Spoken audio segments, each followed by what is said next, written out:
Welcome to the Genius Factory. Enjoy the video. In this video, I will explain how to change a standard hinged door into a stylish and space-saving sliding door. First, carefully assess your room to ensure a sliding door is the best fit. You'll need to decide between a surface-mounted barn door or a hidden pocket door. Accurately measure your existing door frame, noting both width and height. Remember to account for the wall space needed for the door to slide completely open, typically requiring at least the door's full width. Next, it's time to remove the old door. Begin by taking the hinged door off its hinges.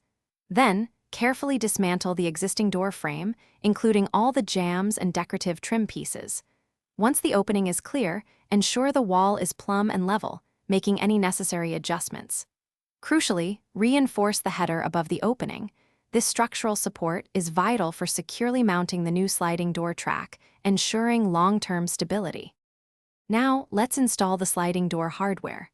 Mount the main track securely to the reinforced header you prepared earlier, using appropriate fasteners. It is absolutely critical that this track is perfectly level to ensure your door glides smoothly and effortlessly. Next, attach the hangers or rollers to the top edge of your new sliding door panel. Finally, install floor guides on the ground to keep the bottom of the door stable and prevent it from swinging out. With the track and hardware in place, it's time to hang your door. Carefully lift the sliding door panel and hook its hangers onto the track.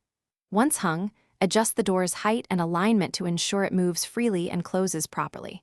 Install your chosen door pulls or handles for convenient operation.